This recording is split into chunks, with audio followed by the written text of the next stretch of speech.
ఓం శ్రీ గురుభ్యో నమః. శ్రీ మహాగణాధిపతయే నమః.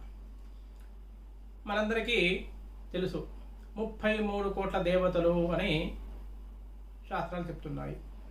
ఒక్క వినాయకుడికి మాత్రము ఇంట్లో తప్పకుండా అందరూ వినాయక దేవతలు వినాయకుడిని ప్రతిష్ఠించి పూజించడం అనేది ఆచారంగా వస్తుంది.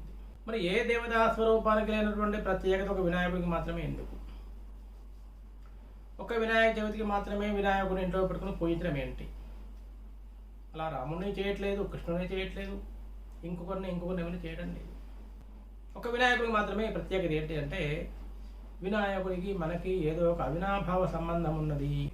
సంబంధం తెలుసుకునే ముందు అసలు మానవ జన్మ ముఖ్య ఉద్దేశం ఏమిటి అంటే మోక్షాన్ని సాధించడం.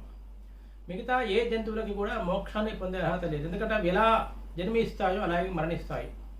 జన్మించినప్పటికీ మరణించినప్పటికీ వాటి బుద్ధిలో జ్ఞానంలో ఎటువంటి మార్పు పెరుగుదల వృద్ధి ఉండదు. కానీ ఒక మానవుడి విషయంలో మాత్రము జన్మించిన తర్వాత అతని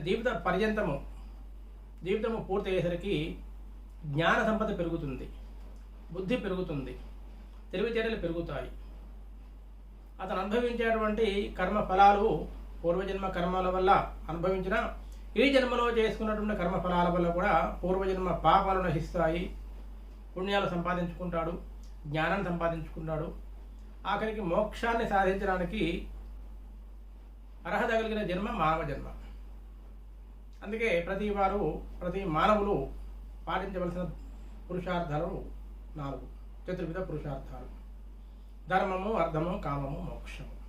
ధర్మబద్ధంగా జీవిస్తూ, ధర్మబద్ధంగా డబ్బు సంపాదిస్తూ, ధర్మబద్ధంగా కోరికలు తీసుకున్నప్పుడు మోక్షము అనే 4వ మెట్టుకు అర్హత లభిస్తుంది అనేటువంటిది.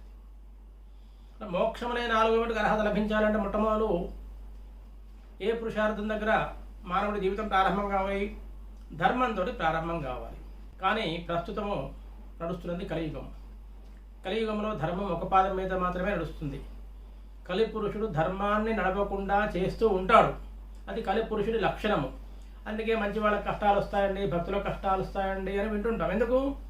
కలిపురుషుడు అడ్డం పడుతూ ఉంటాడు ధర్మకార్యాలు చేయకుండా.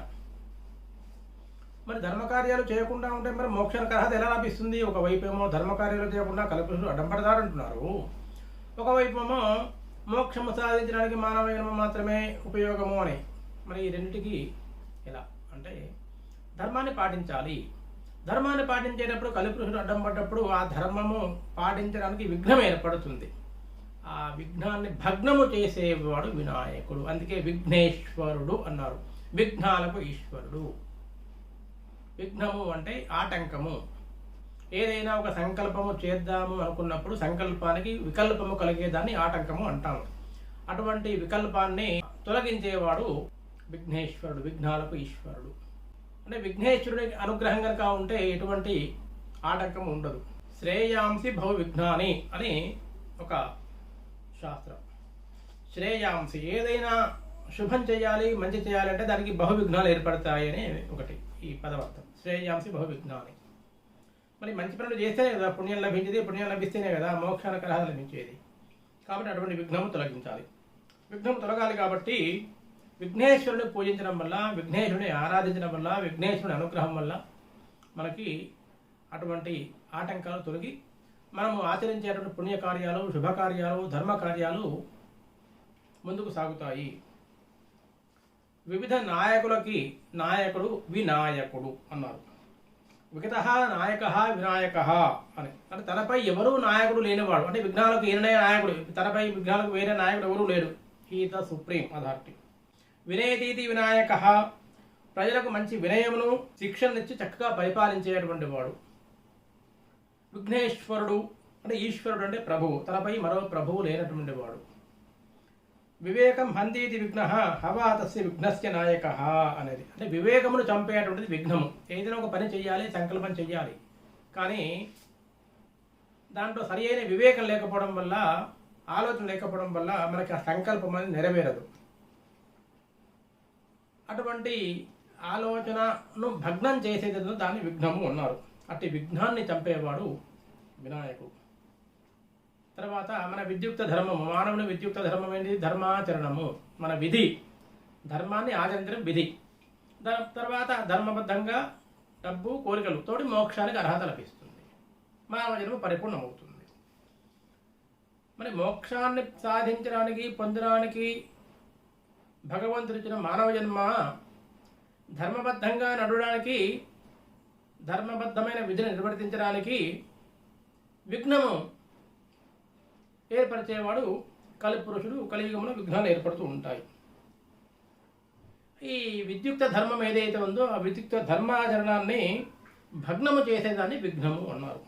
అటువంటి విఘ్నాన్ని భగ్నము చేసేవాడు విఘ్నేశ్వరుడు. అంటే ధర్మాచరణాన్ని, విద్యుక్త ధర్మాచరణాన్ని భగ్నము చేసేది విఘ్నము. అటువంటి విఘ్నాన్ని భగ్నము చేసేవాడు విఘ్నేశ్వరుడు.